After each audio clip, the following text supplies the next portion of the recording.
நீ மயூரிய கல்யாணம் பண்ணிக்கிறேன்னு ஓகே சொன்னதுக்கு அப்புறம் அவங்க உங்ககிட்ட வேற என்ன எதிர்பார்ப்பாங்க? இந்த முடிவை எடுத்தது பாட்டி மட்டும் இல்ல, ஜோசியர்கிட்ட கேட்டு அம்மா பாட்டி எல்லாரும் சேர்ந்துதான் இந்த முடிவை எடுத்திருக்காங்க. ஒரு வழியா அர்ஜுன் என்ன கல்யாணம் பண்ணிக்க சம்மதிச்சிட்டான்.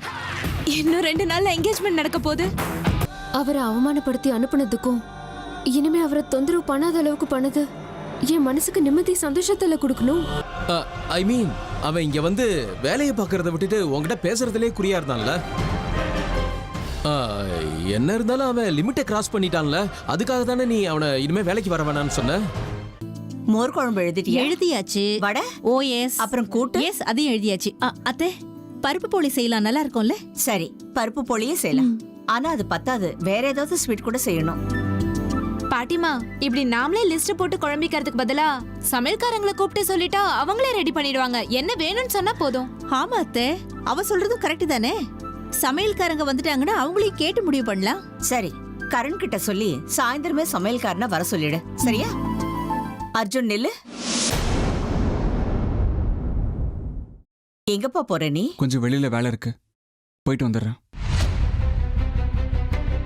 அர்ஜுன், நாளை கழிச்சு உனக்கு நிச்சயதார்த்தம். இன்னையில இருந்து நீ வேலைக்கெல்லாம் எங்கேயும் போக கூடாதுன்னு கரண் உன்கிட்ட சொல்லிருப்பானே? சொன்னாமா, ஆனா நான் இப்ப போறது வேலைக்காக இல்ல. அப்புறம் வேற எங்கடா போற? அர்ஜுன், உன்னோட என்கேஜ்மெண்ட்டுக்கு இன்னும் 2 நாள் தாண்டா இருக்கு. அதுவும் இல்லாம உனக்கும் மயூரிக்கும் துணிமணிலாம் வாங்கணும், 1008 வேலை இருக்கேடா. இந்த நேரத்துல வெளியில போறேன்னு சொன்னா நல்லா வாப்பா இருக்கு. நீ எங்கேயும் போக வேண்டாம், வீட்லயே இரு. அம்மா ப்ளீஸ், என்ன நீங்க தடுக்காதீங்க.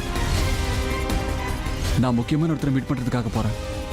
ஒரு வகையில இது ஃபைனல் செட்டில்மெண்ட்னு வச்சுக்கலாம். போயிட்டு சீக்கிரம் வந்துடுவேன். இங்க பாரு, அது என்ன விஷயமா இருந்தாலும் சரி, இன்னைக்கு நீ வெளியில போக கூடாதுன்னா போக கூடாதுதான், புரியுதா? ஹேமா, இப்ப எதுக்காக அவன்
இருக்கும்?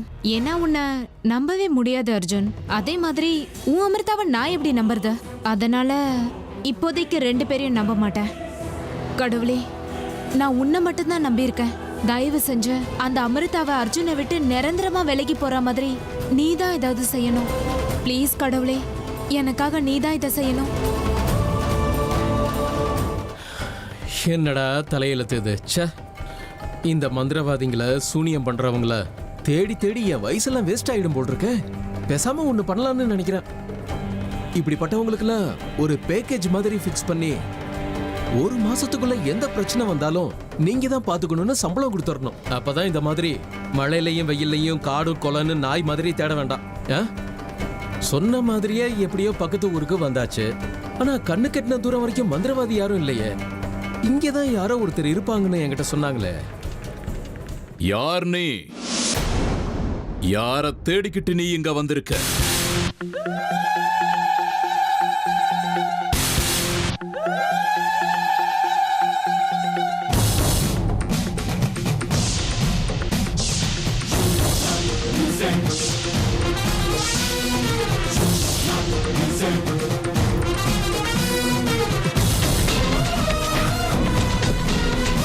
நீங்க கால பைரவ கால ருத்ர சித்தேஸ்வர கட்டிக்கு.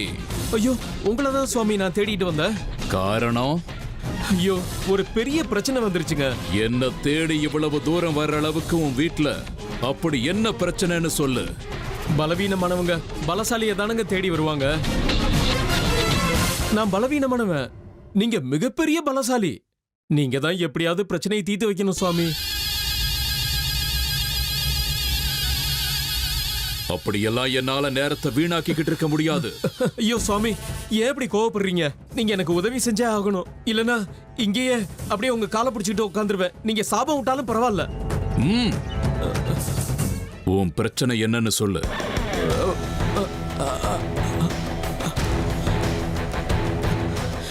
இந்த பாலா போன பாம்பு நான் பிரச்சனையை சொல்ல வந்தாலும் என் வாயை கட்டி போட்டுறாளே. அவ பாம்புன்னு சொல்ல நான் எவ்வளவு முயற்சி பண்ணாலும் என்னால சொல்ல முடியலையே. என்ன இவ்வளவு தீவிரமா யோசிக்கிற? அது ஒண்ணும் இல்ல சுவாமி.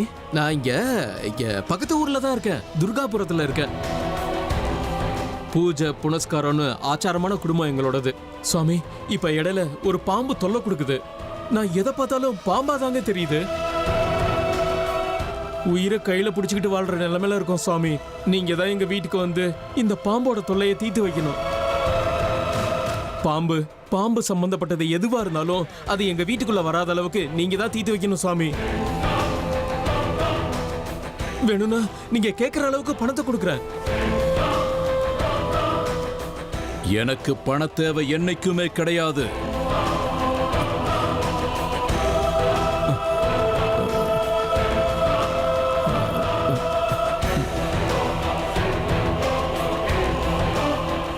நான் வர்றேன். அங்க வந்து என்ன செய்யணுமோ அதை செய்யறேன். சுவாமி, நீங்க வீட்டுக்குலாம் வர வேண்டாம். நீங்க இங்க இருந்தே பாம்பு வீட்டுக்குள்ள வராத மாதிரி ஏதாவது மந்திரம் பண்ணி கொடுத்தா போதும். நீ கிளம்பி போ. நான் அப்புறமா நேரா வர்றேன். வரேன் சாமி.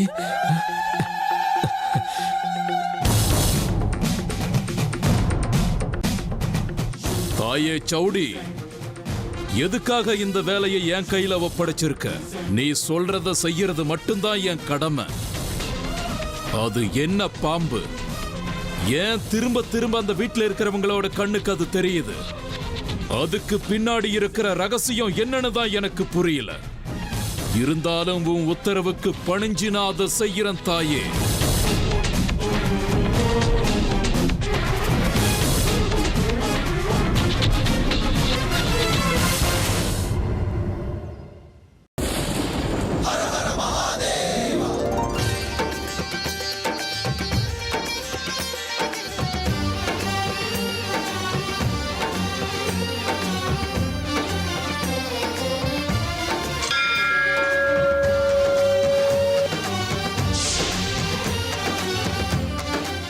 யார் பேர்லயாவது அர்ச்சனை பண்ணணுமா? சாமி பேருக்கு பண்ணுங்க, அப்புறம் அர்ஜுனுங்கிற பேருக்கும் அர்ச்சனை பண்ணுங்க. சரிம்மா. அர்ச்சகரே, அப்புறம் இன்னொரு விஷயம், அர்ஜுனுக்கு எல்லா வகையிலயும் சந்தோஷம் கிடைக்கணும்னு வேண்டிக்கிட்டு அர்ச்சனை பண்ணுங்க. சரிம்மா.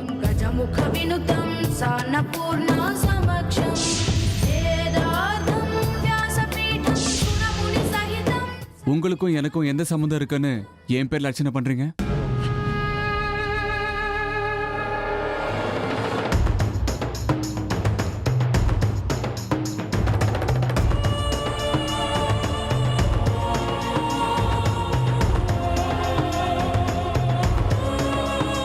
அது அர்ஜுன், நீங்க எப்படிங்க? ஏன் வந்திருக்க கூடாதோ? உங்க வீட்ல இருந்து என்ன துரத்துட்டீங்க, கோவிலுக்கு கூட நான் வரக்கூடாது? இல்ல, நான் அப்படி சொல்லல. இது பாருங்க, இது ஒரு பொது இடம், அதுலயும் கோவில். யாரு வேணா இங்க வரலாம். ஏன் வந்தேன்னு கேட்கிற உரிமை யாருக்கும் இல்ல.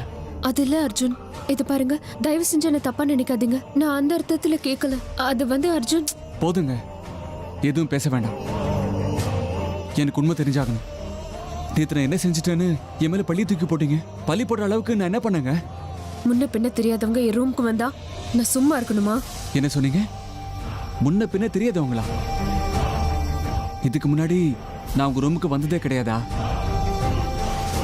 அப்ப வந்தப்பெல்லாம் உங்ககிட்ட நான் என் காதல சொன்னதே இல்லையா? என் காதலை கொத்துக்கோங்கன்னு நான் உங்களை எத்தனை வாட்டி கேட்டிருப்பேன், எவ்வளவு அடம் பிடிச்சிருப்பேன், உங்களை எவ்வளவு தொந்தரவு பண்ணிருக்கேன், எவ்வளவு இம்சை பண்ணிருக்கேன். அப்பெல்லாம் நான் உங்களுக்கு முன்ன பின்ன தெரியாதவன் இல்லையா? அப்பெல்லாம் நேத்து மாதிரி நீங்க ஏன் இஷ்யூ கிரியேட் பண்ணல? இத்தனை நாள் சும்மா இருந்தவங்க நேத்து மட்டும் ஏன் என்ன எல்லாரும் முன்னாடி அவமானப்படுத்துறீங்க? ஆமா, நான் அவமானப்படுத்தினதான். இத்தனை நாளா நீங்களும் என்னை விட்டு விலகி போயிடுவீங்கன்னு நான் காத்துட்டு இருந்தேன். உங்களை காதலிக்க மாட்டேன்னு எத்தனையோ முறை சொல்லியிருக்கேன். ஆனா திரும்ப திரும்ப என் பின்னாடியே சுத்துனீங்க. அதனால்தான் எப்படியாவது உங்களுக்கு புரிய வைக்கணுங்கிறதுக்காக தான் அப்படி பண்ணேன். என் மேல உங்களுக்கு காதல் இல்லைன்னா எதுக்காக என் பேர்ல அர்ச்சனை பண்றீங்க? நான் சந்தோஷமா இருக்கணும்னு நீங்க ஏன் கடவுளை வேண்டிக்கிறீங்க?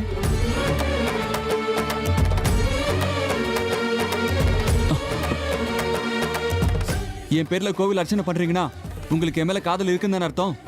போதும், நிறுத்துங்க. என்ன பேசிக்கிட்டே போறீங்க?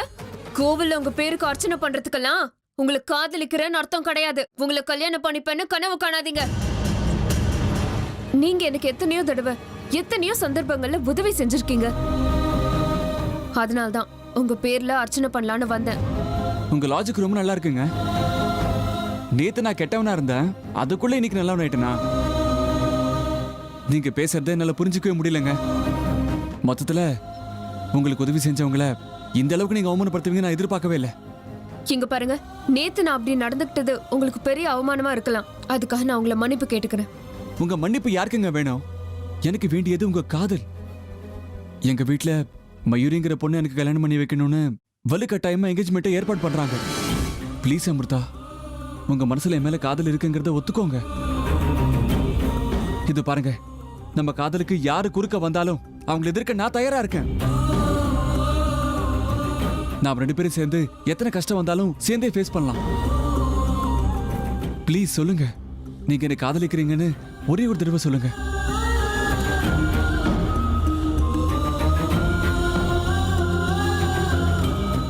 இல்ல, நான் இன்னும் கொஞ்ச நேரம் இங்கே இருந்தா அர்ஜுன் நினைக்கிறது உண்மையாயிடும். நான் உடனே கிளம்பணும். சொல்லுங்க, என்ன யோசிக்கிறீங்க? சொல்லுங்க அமிர்தா. இத்தனை நாள் என்ன லவ் பண்ணுங்கன்னு உங்க பின்னாடி சுத்தினதுக்கு நீங்க கொடுக்கிற பலன் இதானா?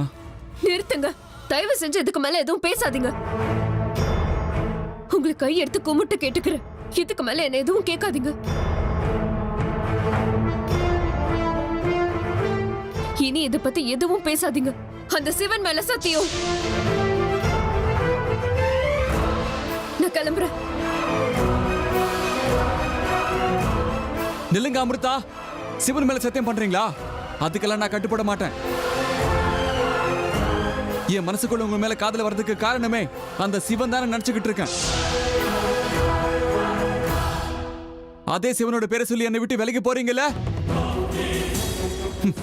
நாளைக்கு நான் உங்களுக்கு கிடைக்கலன்னா நீங்க தான் வருத்தப்பட போறீங்க. பாத்துக்கோங்க.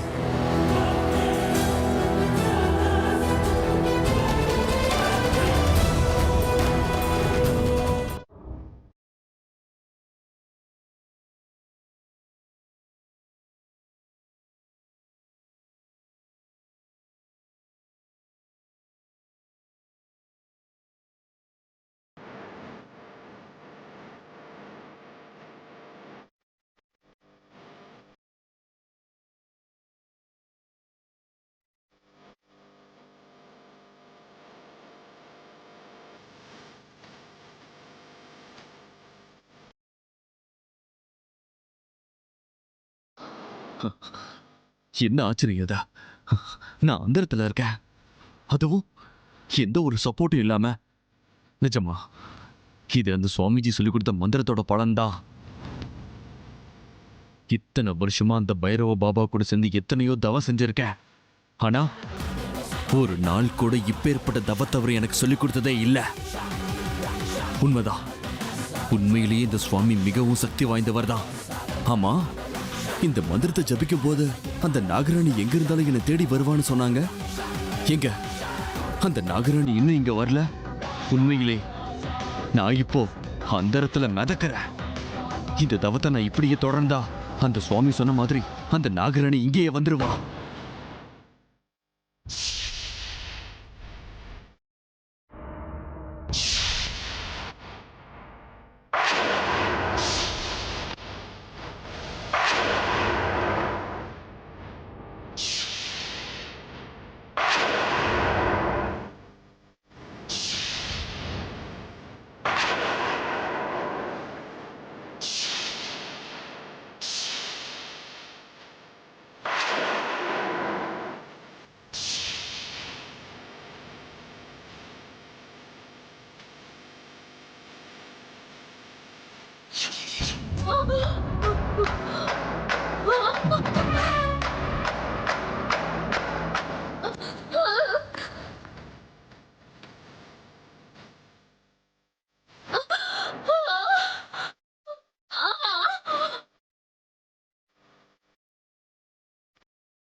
பண்றது? நான் வீட்டுக்கு போற பாதையை விட்டுட்டு ஏன் என் கால் வேற பக்கம் அழுகுது? ஏதோ ஒரு சக்தி என்ன கட்டுப்படுத்திட்டு இருக்கு.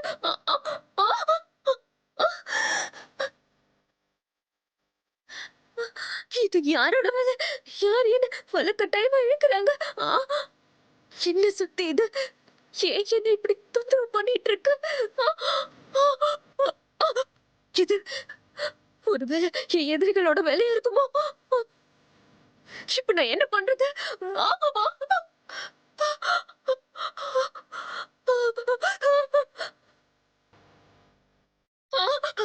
இந்த சக்தி கிட்ட இருந்து நான் எப்படி தப்பிக்கிறது?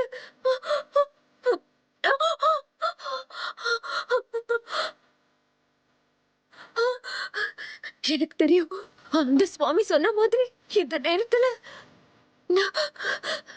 நான் பிரத்யஞ்சய மந்திரத்தை சொல்லி ஆகணும்.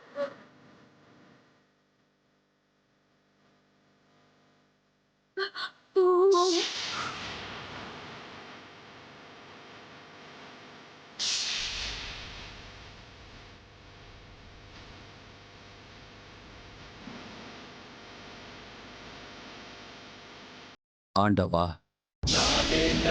என்னப்பா உன் திருவிளையாடல்? அவங்க 2 பேர் சந்திக்க நானே காரணமா இருக்கிற மாதிரி பண்ணி நீ ஆனந்தப்பட்டுக்கிட்டு இருக்கியா? கஷ்டத்தை கொடுக்கறவனும் நீதான், சந்தோஷத்தை கொடுக்கறவனும் நீதான், மாட்டி விடுறவனும் நீதான், மாட்டிக்கிட்டவங்களை காப்பாத்துறதும் நீதான். அவங்க 2 பேருக்கும் நடுவுல என்ன நுழைச்சு விளையாட வைக்கிறவனும் நீதான். பாவம், அந்த சின்ன பொண்ணு தனக்கு நடந்த அநியாயத்துக்காக நியாயம் கிடைக்கணும்னு போராடிக்கிட்டு இருக்கா. அவளை நீதான்ப்பா காப்பாத்தணும். காப்பாத்து பரமேஸ்வரா. ஓம் நம சிவாய.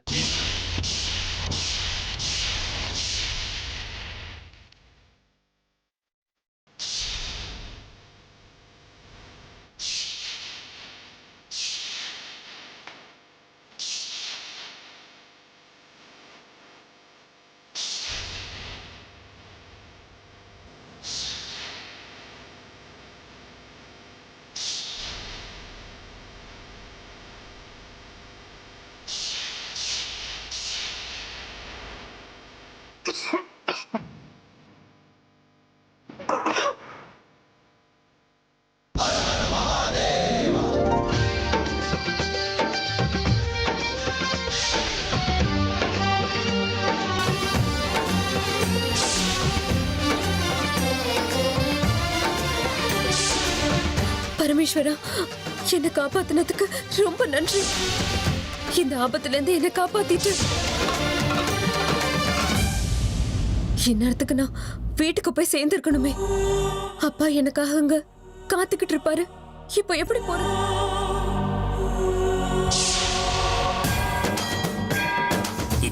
திடீர்னு எனக்கு இப்ப என்னாச்சு? மந்திரம் எதுவும் சொல்ல முடியல, என்னால பேசக்கூட முடியல. எனக்கு என்ன ஆச்சு?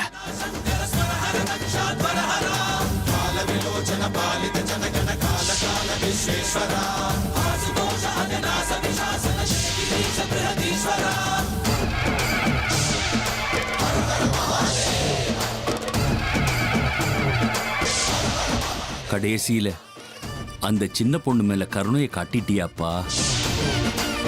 ஓம் நம சிவாய். ஓம் நம சிவாய்.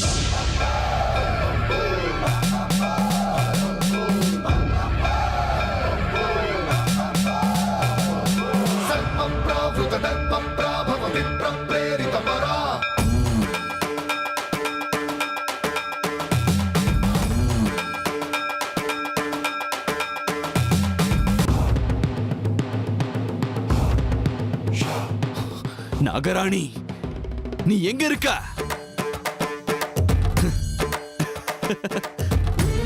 ஒரு நாள் தவத்துக்கே உன்னோட உண்மையான சுரூபத்துல எனக்கு தரிசனம் கொடுத்துட்டல. இதே மாதிரி என் தவத்தை நான் தொடர்றேன். அதுக்கப்புறம் என்னெல்லாம் நடக்க போகுது நீ பாத்துக்கிட்டே இரு. கூடிய சீக்கிரம் நம்ம சந்திக்க போறோம். காத்துக்கிட்டே இரு.